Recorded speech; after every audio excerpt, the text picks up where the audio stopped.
Bonsoir. La crise sanitaire qui secoue le monde entier depuis plusieurs mois déjà tient en haleine tous les gouvernements. Au Togo, des mesures ont été prises et se poursuivent pour circonscrire le mal. Où en est-on aujourd'hui? Ces mesures sont-elles suivies?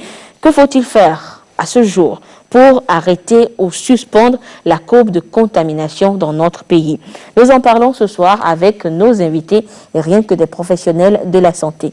Nous sommes avec le professeur Koumavi Didier Ekwevi. Il est professeur agrégé de santé publique, épidémiologiste. Professeur Ekwevi, bonsoir. Bonsoir Anita. Nous avons également le professeur Kokou Adam Bounou. Il est professeur agrégé en médecine, spécialiste en imagerie médicale, biophysicien, spécialiste en télémédecine et en radioprotection. Il est également enseignant-chercheur à l'université de Lomé. Professeur Adam Bounou, bonsoir. Bonsoir Madame Anita Tigakou. Oui.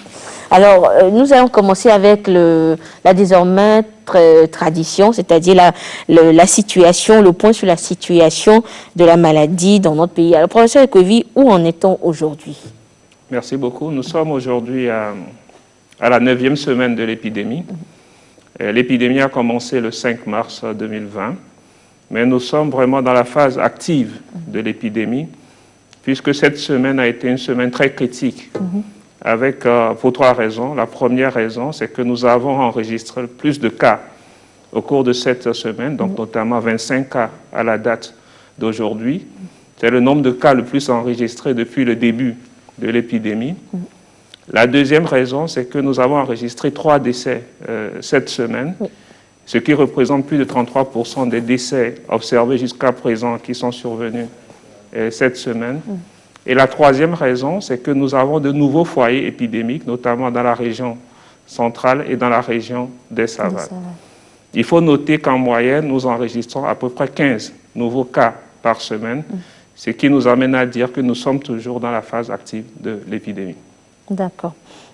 Professeur Adam Bounou, pourquoi on est toujours dans cette phase? Pourquoi on a comme l'impression que la courbe est toujours ascendante?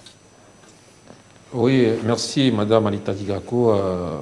Permettez-moi d'abord de remercier la TVT pour l'honneur qu'il nous fait de nous inviter pour débattre de ce sujet qui est d'actualité, la pandémie au Covid-19. Nous allons également rendre gloire à Dieu qui nous a permis de pouvoir rester en vie parce que nous savons que c'est une pandémie qui a fait des décès et rendre hommage à la mémoire des décédés de Covid-19 partout dans le monde et spécialement nos compatriotes qui ne sont pas là. Je voudrais également faire un clin d'œil aux téléspectateurs et féliciter les Togolais, tous les Togolais, que ce soit le petit Togolais au plus puissant Togolais, pour tous les efforts consentis qui ont permis d'éviter l'apocalypse qui a été prédit pour les pays africains, même si aujourd'hui la situation est un peu alarmante pour notre pays. Les choses telles qu'elles ont été prédites à un moment donné ne sont pas ainsi. Et donc, féliciter tout le monde, féliciter les téléspectateurs, vous les journalistes pour ce que vous faites, les collègues médecins qui, chacun à son niveau, jouent un rôle pour avoir les résultats que nous avons aujourd'hui. Maintenant, c'est vrai, comme l'a dit le professeur Ekwevi, cette semaine est une mauvaise semaine pour le Togo dans cette pandémie, parce que autant la semaine passée, les nouvelles étaient bonnes, cette semaine, les nouvelles ne sont pas bonnes pour plusieurs raisons que le professeur Ekwevi a évoquées, le nombre qui a flambé, l'émergence de nouveaux foyers qui montrent que nous sommes vraiment encore en phase active de l'épidémie et que des efforts doivent être faits. Maintenant, la courbe qui est croissante par rapport au nombre de cas, ce n'est pas surprenant. Le nombre de cas va augmenter. Mais ce qui est un peu gênant, c'est les cas actifs. Parce que la semaine passée, on a assisté à une décroissance de la courbe des cas actifs. Mais cette semaine, et cette courbe est encore descendante, et cela nous interpelle à persévérer dans le respect des mesures barrières et puis à mettre, et que chacun à son niveau mette du sien pour pouvoir rapidement venir au bout de cette pandémie. D'accord. Alors, professeur Adam Bounou, disons que vous, en tant que professionnel de la santé, est-ce que, disons, cette crise, cette situation a changé votre quotidien et comment? Ah oui, mais vous savez, La situation aujourd'hui, c'est comme un soldat qui vit en temps de paix et puis un soldat qui vit en temps de guerre.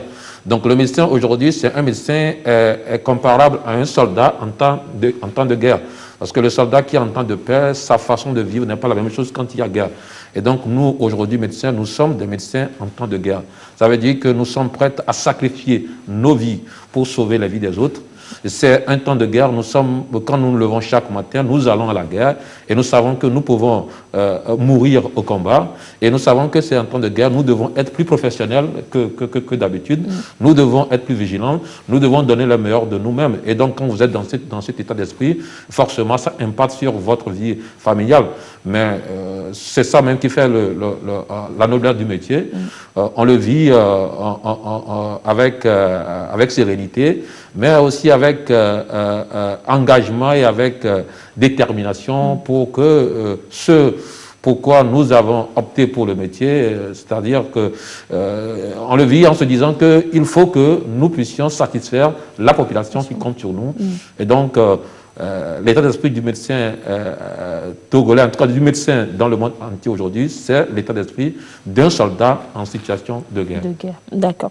Alors, professeur Ekwevi, vous êtes épidémiologiste. Quelle est la situation? Quel est votre quotidien sur le terrain aujourd'hui?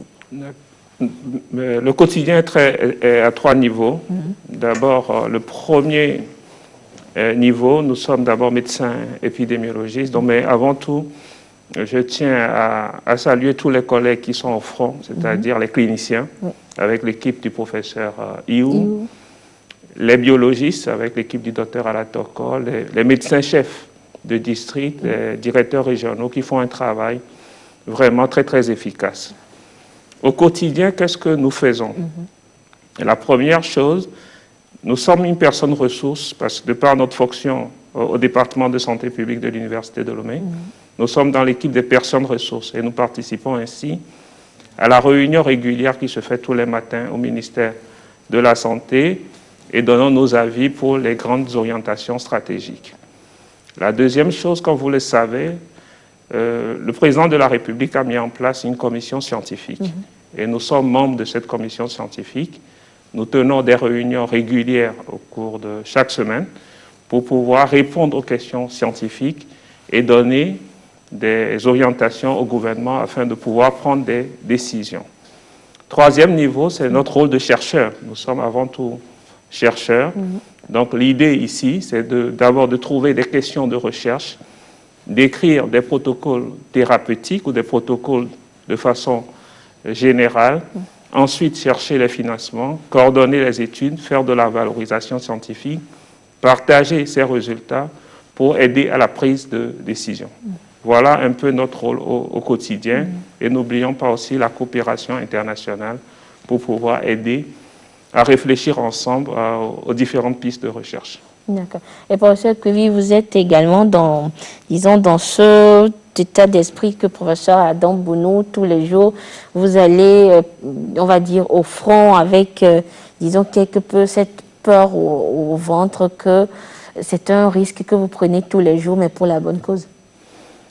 Non, nous particulièrement, on n'est pas au front en première ligne, comme par exemple les cliniciens et les biologistes, mais nous sommes derrière en train de réfléchir. Mais c'est un travail pluri- et multidisciplinaire qui se fait pour trouver toutes les bonnes stratégies pour pouvoir mettre fin très vite à cette guerre sanitaire. Mais il faut dire que donc, la situation vous donne plus de travail que d'habitude. Tout à fait. D'accord. Alors, professeur Adam Bounou, c'est vrai que quand on parle des mesures prises par le gouvernement, les mesures barrières, on a parlé de la distanciation, disons, d'éviter les contacts et tout. C'est dire que dans cet état d'esprit, il va falloir mettre en avant, disons, quelque peu votre spécialité, c'est-à-dire la télémédecine. D'abord, dites-nous, qu'est-ce que c'est concrètement la télémédecine? Ah oui, la télémédecine, c'est de façon simple, c'est l'utilisation des nouvelles technologies de l'information et de la communication pour réaliser la médecine à distance. Et déjà, le mot distance montre l'intérêt que peut avoir donc cette façon de procéder, de réaliser la médecine. Vous savez, je crois qu'on fait de la télémédecine pour des nécessités, pour des raisons. Et justement, cette pandémie donne tout son intérêt à l'utilisation des techniques de télémédecine. Et donc, à l'heure où on parle de la distanciation sociale, à l'heure où on parle de réduire le contact entre patients et soignants, entre soignants, c'est-à-dire de réduire les contacts entre soignants, entre eux, je crois que la télémédecine a tout son intérêt, parce que la télémédecine va permettre de pouvoir consulter un patient à distance, et donc la distanciation sociale va être respectée. Alors où on parle de confinement, ça veut dire que certains, on sortira que pour nécessité, et donc le médecin peut rester à la maison et consulter un patient aussi à la maison, ou bien le médecin est à l'hôpital et consulter le patient qui est à l'hôpital, qui est dans sa maison. La télémédecine a 4 axes. Et je viens de parler du premier acte qui est la téléconsultation, où le médecin va consulter donc le patient. La téléconsultation va aboutir à un télédiagnostic.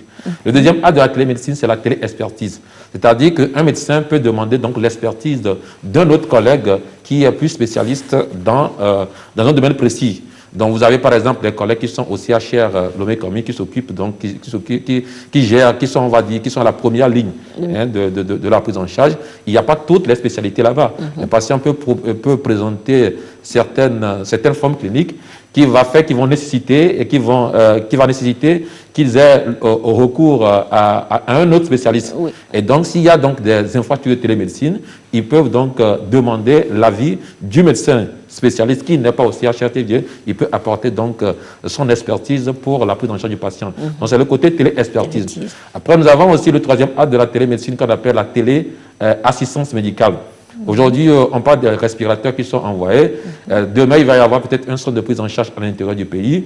Et le personnel de santé n'ayant pas la formation suffisante, donc les spécialistes qui ont la compétence la plus pointue dans le domaine, en restant à Lomé, peuvent déjà aider les professionnels de santé dans les centres oculaires à pouvoir bien l'utiliser, à pouvoir bien mettre ces respirateurs au profit du patient. Donc, ça, c'est le troisième acte de la télémédecine, c'est la téléassistance médicale. Et le dernier acte de la télémédecine, c'est la télésurveillance. Aujourd'hui, il faut que le patient doit venir consulter le médecin physiquement quand il y a nécessité. Vous avez des patients qui sont dans les hôpitaux, aussi bien au CHR Lomé-Commis que dans les autres hôpitaux, qui ont été déjà consultés physiquement.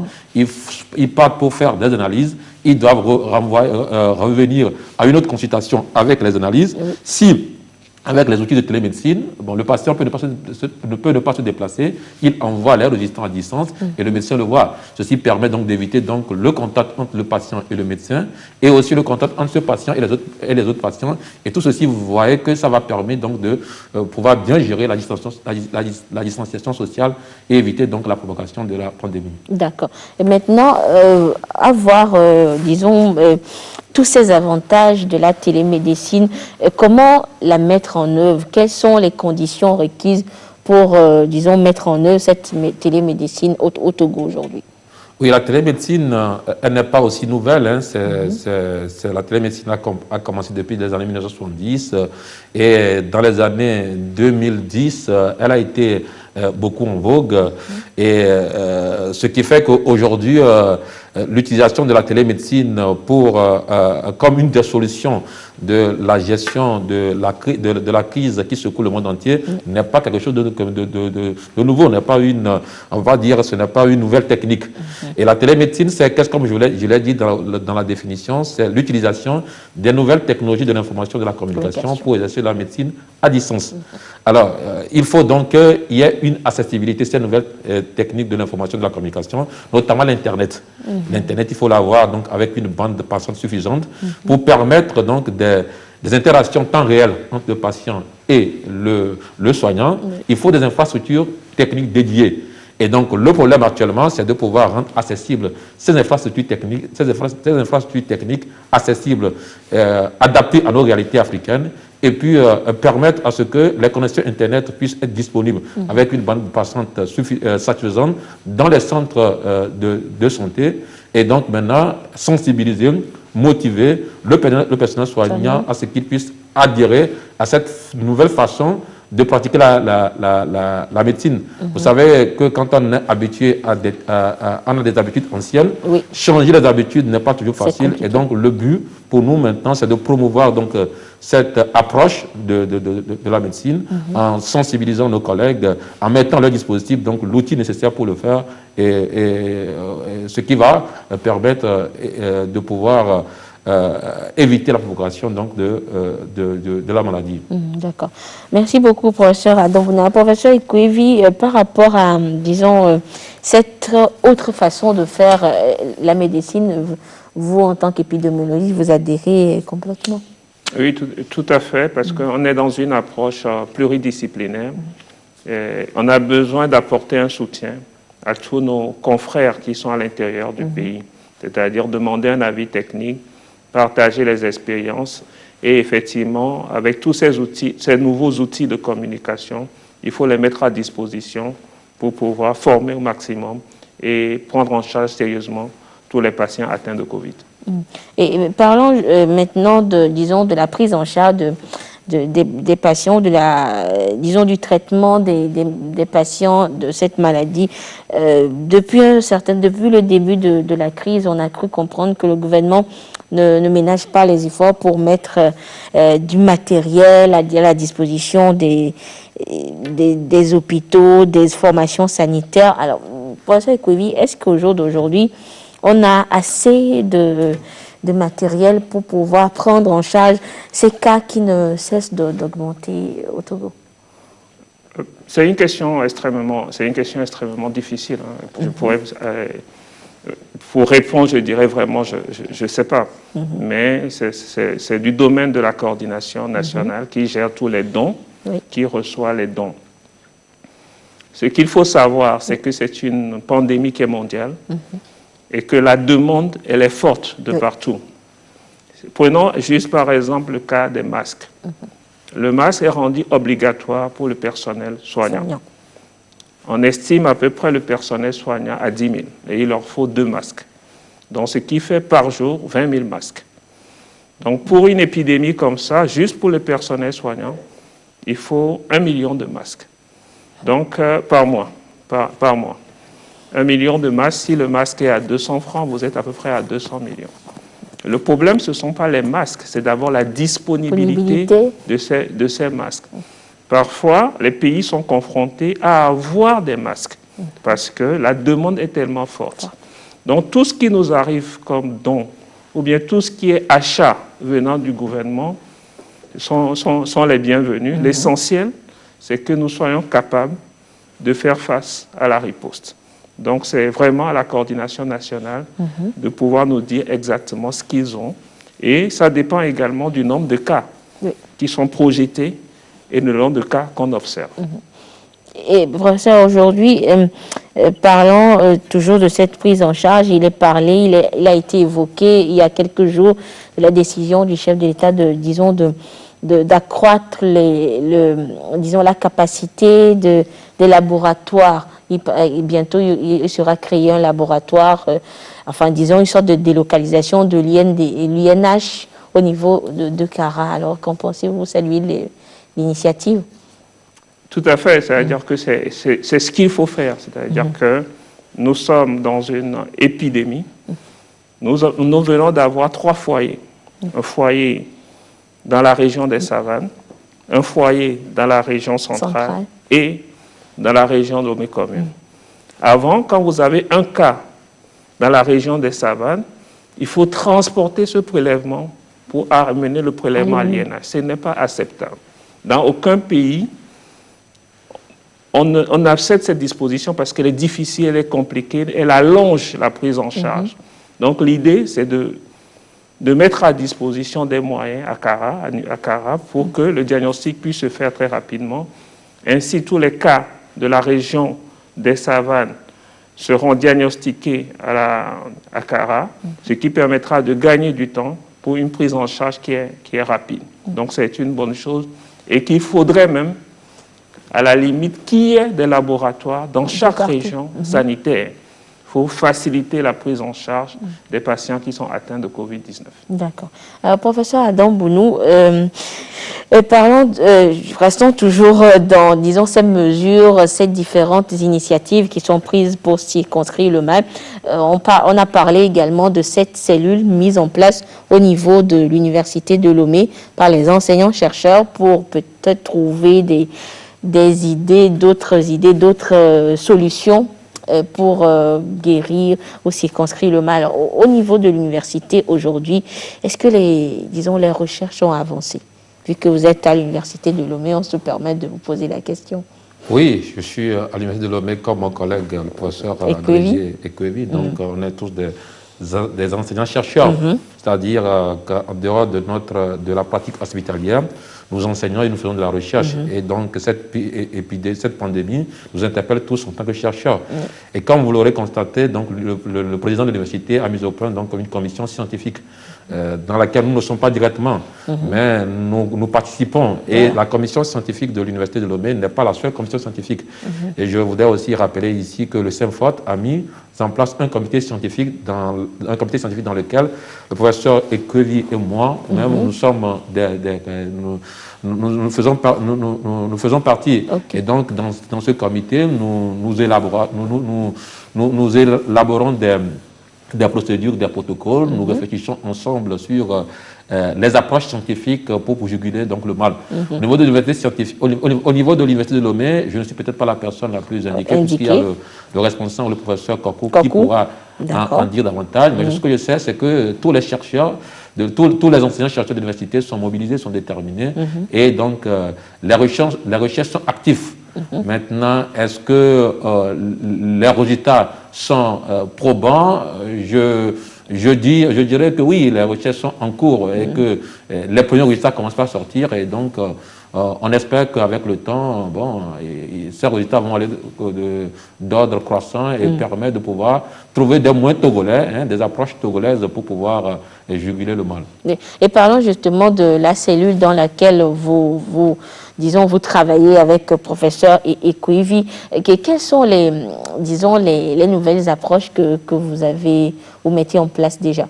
Oui, ce comité travaille et fait beaucoup de propositions. Pour le moment, c'est beaucoup de propositions. Et chacun des anciens chercheurs de l'équipe apporte les résultats de ces recherches. Là, parce que la recherche, ce n'est pas forcément aller découvrir quelque chose. C'est aussi une façon aussi d'étudier le phénomène, d'apporter de nouvelles approches scientifiques pour pouvoir juguler le mal.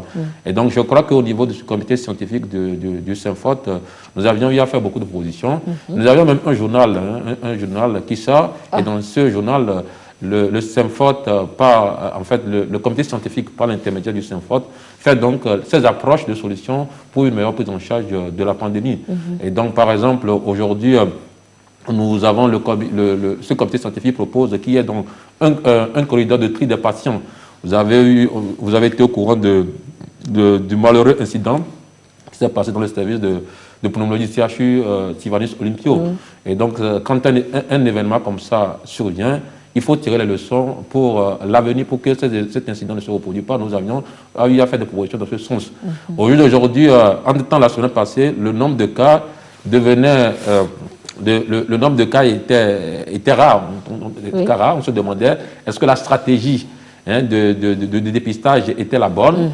Et nous avions eu comme proposition aussi proposé au niveau donc, du comité scientifique du CEMFOT que dans toutes les structures sanitaires du Togo, en tout cas, ne serait-ce que dans les CHU et les CHUA, qu'il y ait un dépistage systématique de tous les patients qui présentent la fièvre associée à un des autres signes de la maladie.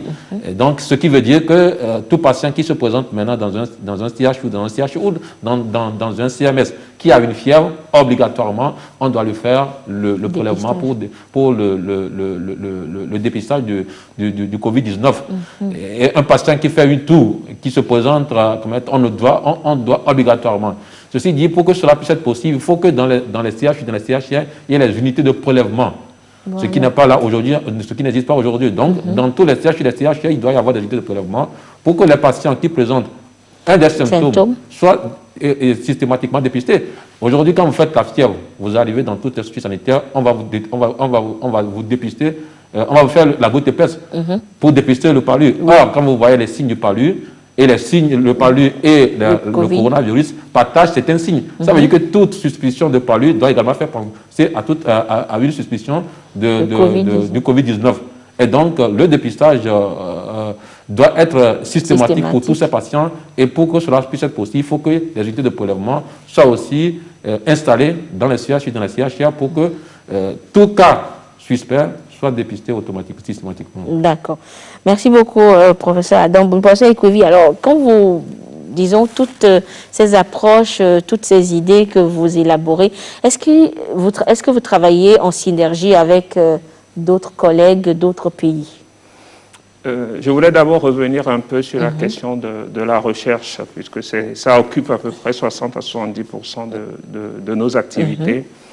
Il y a plusieurs axes plusieurs études qui sont réalisées. Et la première étude qui est réalisée au niveau de l'université, c'était d'identifier les plantes qui pouvaient avoir des propriétés antivirales ou bien des plantes qui peuvent booster l'immunité et qui pourront permettre de lutter contre le Covid-19. Ce travail était un travail multidisciplinaire réalisé avec la faculté des sciences, la faculté des sciences de la santé et avec l'ESTEBA. La deuxième recherche qui est en cours actuellement, c'est de valider des tests rapides. C'est un travail qui est piloté par l'équipe du professeur Dagnan et l'équipe de l'Institut de l'INH pour apprécier les caractéristiques intrinsèques des tests rapides qui seront des tests qui font la signature du virus, notamment de voir la sensibilité de ces tests et la spécificité et d'autres paramètres. Il y a actuellement une étude que nous menons au niveau du département de santé publique qui est financée par le gouvernement. Il s'agit de voir la circulation du virus dans la communauté, avec pour cible initiale les populations à haut risque. On attend par population à haut risque les conducteurs de taxi-moto, les professionnels de santé, les forces de l'ordre, les femmes qui sont au marché. Cette étude a débuté il y a quelques semaines avec une fin de recrutement qui est prévue le 8 mai et nous espérons pouvoir communiquer sur ce travail qui est financé par le gouvernement le plus rapidement possible. Ensuite, il y a un travail de modélisation mathématique qui est réalisé, qui consiste à savoir quand est-ce qu'il y aura le pic de l'épidémie, quand est-ce qu'il y aura la fin de l'épidémie. Et en dernier ressort, il y a également le travail qui est fait sur l'acceptabilité sociologique, juridique et l'impact économique du Covid-19 sur la population. Voilà à peu près quelques axes de recherche et nous avons également un travail, un sujet de réflexion, c'est de savoir si on peut trouver des médicaments chez les sujets qui sont contacts pour voir si ces sujets feront moins de maladies, puisque aujourd'hui, si vous prenez les sujets qui sont contacts, il y a à peu près 5% qui sont infectés. La question est de savoir si on donne des médicaments, est-ce qu'on pourrait faire baisser ce taux de transmission chez les sujets contacts. Le travail, si je reviens à la question, ce sont des travaux qui sont pluridisciplinaires. Sur le travail sur la circulation du virus que nous menons actuellement, nous avons déjà partagé ces projets avec nos collègues qui sont en France, notamment avec l'équipe du professeur Diane Descamps à l'hôpital Bichat, avec des équipes américaines, parce que quand vous êtes dans un domaine de la recherche, il faut savoir que vous pouvez avoir une idée, mais il faut partager les idées pour savoir si c'est une bonne approche. Donc nous travaillons effectivement avec d'autres partenaires pour être sûr que l'approche que nous proposons est une bonne approche, même si l'idée vient de nous ou vient des collègues togolais, il faut toujours partager pour discuter parce que nous sommes dans le cas d'une pandémie qui est mondiale. Nous nous sommes même posé la question de savoir quel est le génome, quel est le virus qui circule. Est-ce que c'est le virus qui est parti de la Chine, qui est venu au Togo, ou bien c'est un virus qui est d'abord parti de la Chine, qui est allé en France, et de la France est venu au Togo. Donc il y a tout un travail de séquençage du génome sur lequel nous discutons avec d'autres équipes pour pouvoir mener cela. D'accord. Et parlons justement de ces échanges entre vous, professionnels de la santé. Est-ce que vous avez également discuté de cette nouvelle qui a circulé sur les réseaux sociaux concernant peut-être ce remède miracle qu'on aurait trouvé au niveau de Madagascar? C'est une excellente question. C'est-à-dire que sur la table, actuellement, il y a beaucoup de molécules. Il y en a toutes les molécules. Mais le problème que nous avons, c'est l'efficacité et la tolérance de ces molécules. Lorsque nous aurons des données qui sont probantes, parce que la question des molécules, c'est de savoir si ça protège également le patient et quelles sont les conséquences à long terme. Donc, vous pouvez prendre un médicament aujourd'hui qui est efficace, mais qui va vous créer au bout de 2-3 mois une insuffisance rénale, une insuffisance du foie. À qui la faute? Est-ce que c'est celui qui a autorisé le médicament à venir, ou bien c'est ceux qui n'ont pas fait correctement leur travail en disant qu'ils ont évalué l'efficacité et la tolérance? C'est pour cela que nous disons, oui, ce sont de bonnes approches, mais en tant que chercheurs, nous avons besoin de prendre un peu de la hauteur par rapport à tous les médicaments qui sont... Nous avons besoin de preuves scientifiques.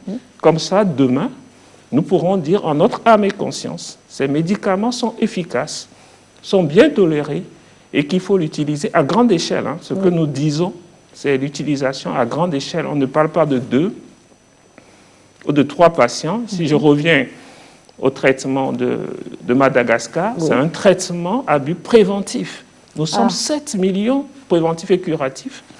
Nous sommes 7 millions. Est-ce que vous allez prendre le risque, en tant que décideur, de donner des médicaments à 7 millions de personnes? Est-ce qu'il y en aura pour tout le monde? Qui prendra, qui ne prendra pas? Voilà autant de questions. Ce n'est pas qu'on rejette ces Parce qu'on a comme l'impression que, bon, on se dit que là-bas ça marche et chez nous, on ne nous dit rien, on attend toujours. C'est toujours les mêmes problèmes. Par exemple, la question du masque, est-ce qu'il y en a? Est-ce qu'ils ont la production? Il ne s'agit pas d'aller prendre 5 flacons ou 10 flacons, de le donner à quelques personnes, mais nous avons 7 millions à 8 millions d'habitants qui ont besoin tous de médicaments si on prenait cette approche qui est préventive. C'est pour cela que tant que nous n'aurons pas des données probantes, validées scientifiquement, il faut prendre de la hauteur. Voilà. D'accord. Professeur Adam Bounou, pour revenir une fois encore à la télémédecine, est-ce que, disons que vous êtes à l'étape de la sensibilisation de vos collègues, vous êtes à l'étape de la discussion avec, disons, les décideurs pour voir comment permettre l'accessibilité de la connexion pour une meilleure, disons, mise en œuvre de la télémédecine au Togo? Oui, il faut dire que Dieu fait bien les choses parce qu'avant même que la pandémie ne se déclenche, nous avions récemment conçu, parce que après, quand moi je suis biophysicien, et quand je suis spécialiste en télémédecine, c'est beaucoup plus la conception. Je conçois des plateformes que je vais mettre donc à la disposition des professionnels de santé pour les utiliser. Et donc nous avions déjà eu, dans l'unité de télémédecine du Siège Campus, a conçu par le passé plusieurs plateformes de télémédecine et ces plateformes de télémédecine nous ont d'ailleurs valu des distinctions honorifiques internationales.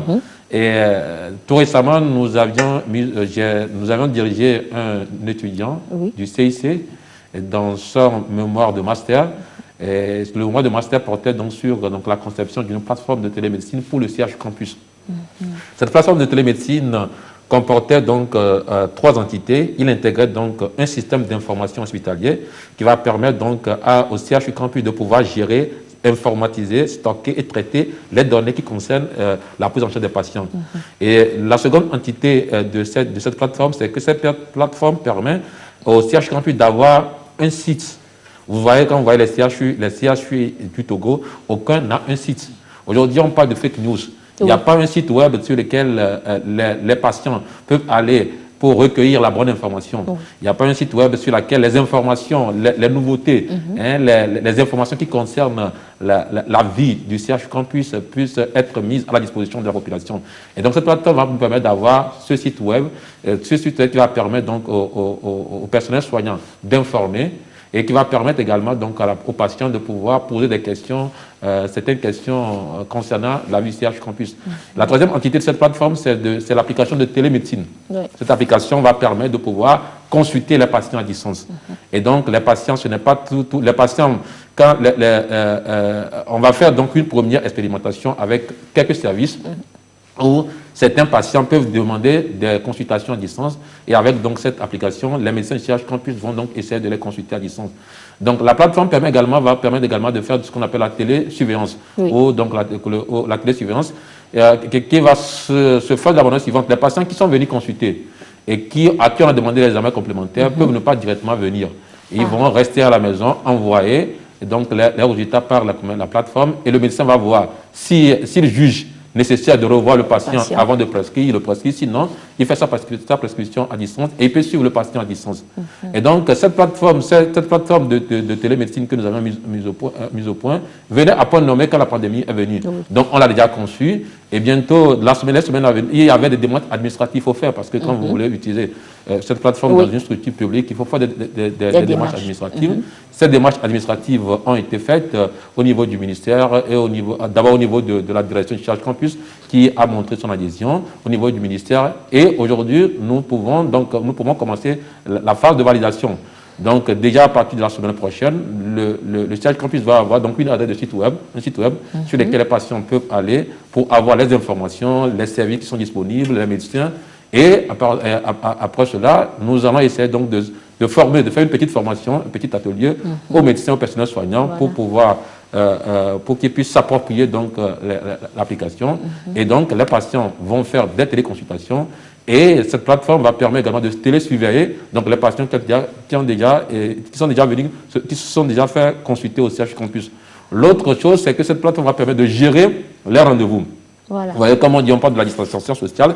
Si les patients doivent venir nombreux, attendre 2-3 heures avant qu'on les consulte, vous voyez que ça augmente le risque de propagation de la maladie. Donc les rendez-vous seront gérés et donc le patient il sait à quelle heure il va voir le commettant. Et dès qu'il arrive, il vient juste une heure de temps ou 30 minutes, il a vu et commettant il a consulté et il repart à la maison.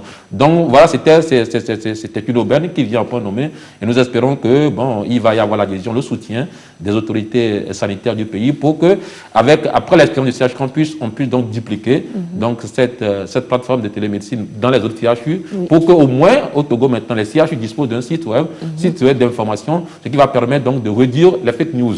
Parce que quand vous lisez une information qui est sur le site du Charge Campus, on sait que cette information a été vérifiée et que ce sont des personnels, des professionnels de la santé qui l'ont mise en circulation. D'accord. Alors professeur, revenons maintenant à cette semaine noire qu'on aura connue par rapport à la contamination. Alors est-ce que par rapport à ce nombre élevé de cas actifs qu'on enregistre aujourd'hui, est-ce que le risque de contamination est, disons, quelque peu élevé pour la population aujourd'hui?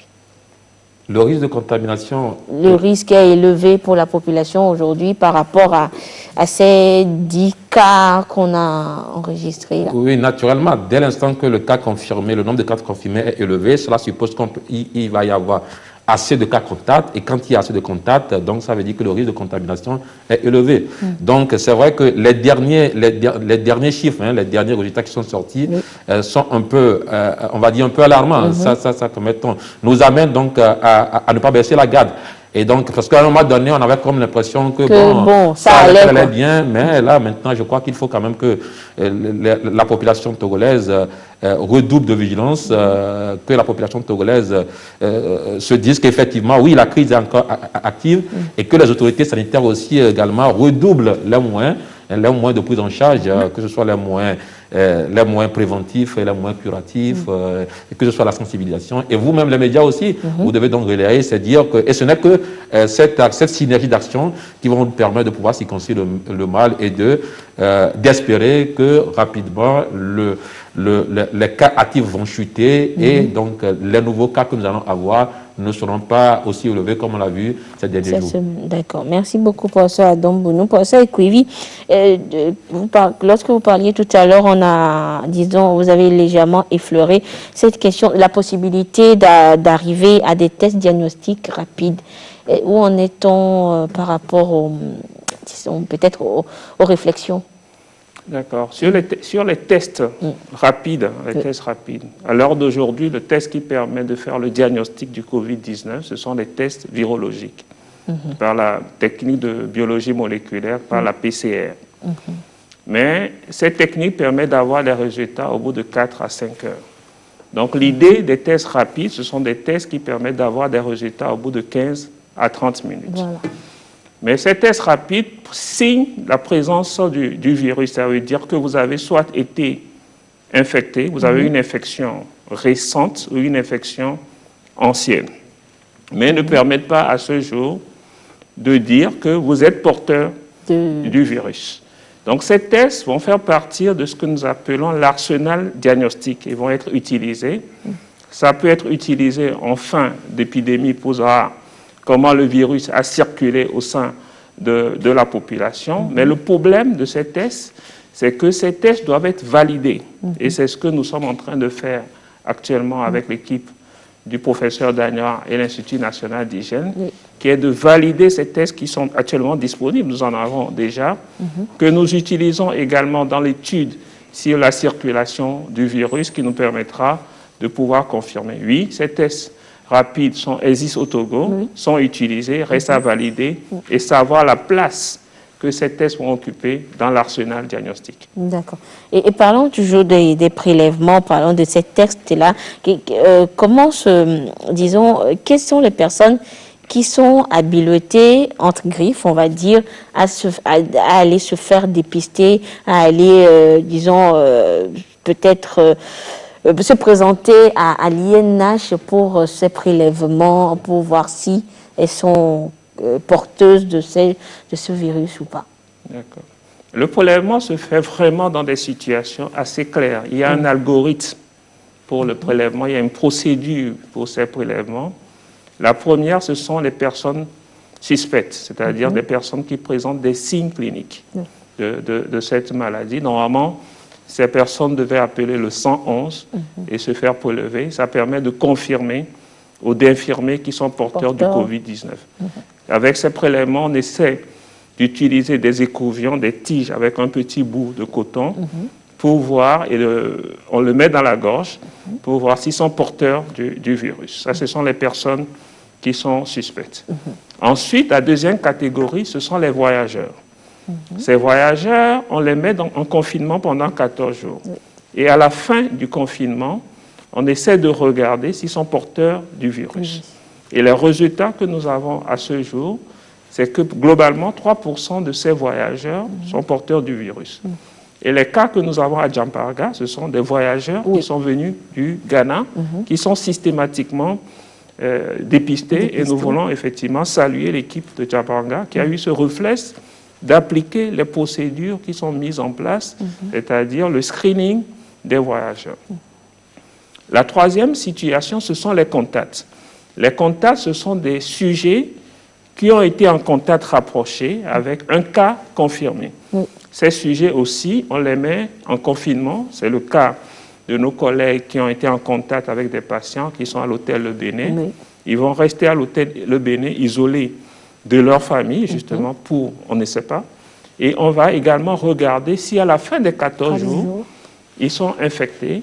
Et on sait aujourd'hui globalement que ces contacts, il y a 5 à 6% qui sont positifs. Et aussi, ces personnes, on va les dépister.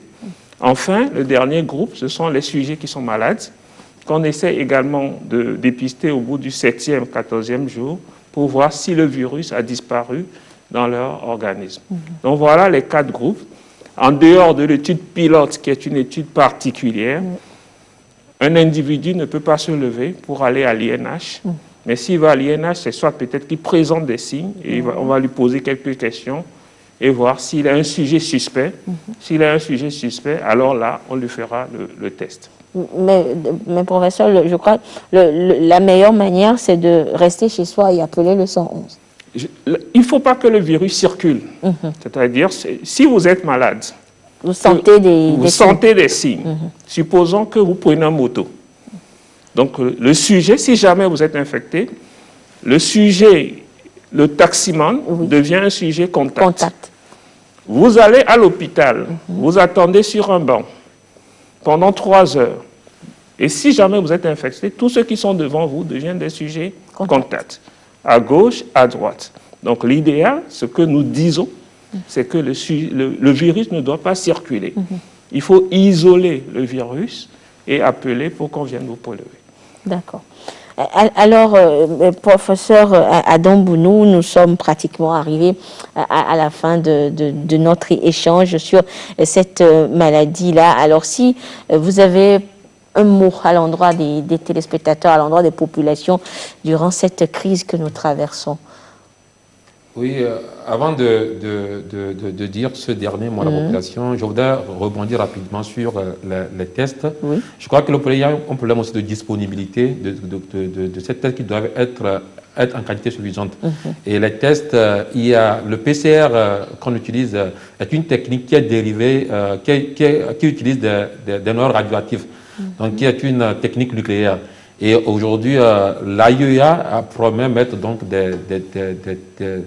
des tests de PCR en temps réel et qui permet de faire le diagnostic beaucoup plus rapidement donc, au pays. J'espère que le Togo aussi va en bénéficier pour qu'on puisse avoir un grand nombre de kits pour pouvoir dépister le plus grand nombre de patients suspects. Alors, en ce qui concerne, pour le dernier mot, comme on l'a vu avec les chiffres ces derniers jours, c'est que le nombre de cas confirmés augmente et le nombre de cas actifs augmente. Cela veut dire que nous ne pouvons pas, le pire n'est pas derrière nous. Nous sommes au cœur donc de la pandémie et les Togolais doivent persévérer dans le respect des mesures barrières. Les déplacements doivent être justifiés.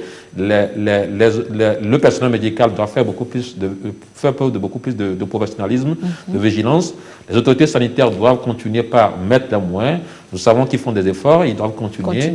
Et les médias doivent également continuer la sensibilisation pour que très vite nous puissions sortir de cette crise. D'accord. Merci beaucoup, professeur Adam Bounou, professeur Kokou Adam Bounou. Je rappelle donc que vous êtes professeur agrégé en médecine, spécialiste en imagerie médicale, biophysicien, spécialiste en télémédecine et en radioprotection. Et il est également enseignant-chercheur à l'université de Lomé. Alors l'autre enseignant-chercheur également sur ce plateau, professeur Ekwevi, votre dernier mot à l'endroit des téléspectateurs. Il faudrait juste dire aux téléspectateurs que c'est maintenant que débute l'épidémie. C'est que nous sommes maintenant à la phase active de l'épidémie et que la vigilance doit être de mise. C'est vrai que c'est difficile, c'est différentes mesures barrières, le couvre-feu est difficile, les collègues sont fatigués, mais nous sommes vraiment au cœur de l'épidémie et c'est à ce moment-là qu'il faut être prêt pour la bataille. Vous savez, toutes les épidémies, c'est vers la 6e, 7e, 8e semaine que vous allez avoir cette croissance exponentielle. Et c'est à ce moment précis qu'il faut doubler de vigilance pour mettre très vite fin à cette guerre. Donc pour ne pas trop monopoliser la parole, dire tout simplement respect des mesures barrières, lavage des mains, respect de la distanciation sociale, le port du masque, surtout lorsqu'on va dans un endroit où il y aura du monde. Et avec l'ensemble de ces mesures, nous devons théoriquement gagner cette guerre. Merci beaucoup, professeur Koumavi Didier Ekwevi, professeur agrégé de santé publique, épidémiologiste également, enseignant-chercheur à l'université de Lomé. Merci à vous, chers invités. Merci à vous, chers téléspectateurs, de nous avoir suivis. Vous avez donc compris, la bataille est rude, mais nous la gagnerons avec une seule chose, le respect rigoureux et strict des mesures prescrites par le gouvernement, des mesures barrières. Respectons ces mesures donc pour notre survie et pour mettre fin à cette crise sanitaire qui sévit un peu partout dans le monde. Merci de votre fidélité à la télévision togolaise et l'autre rendez-vous est pris pour vendredi prochain pour un autre thème au cœur de la nation. Bonsoir.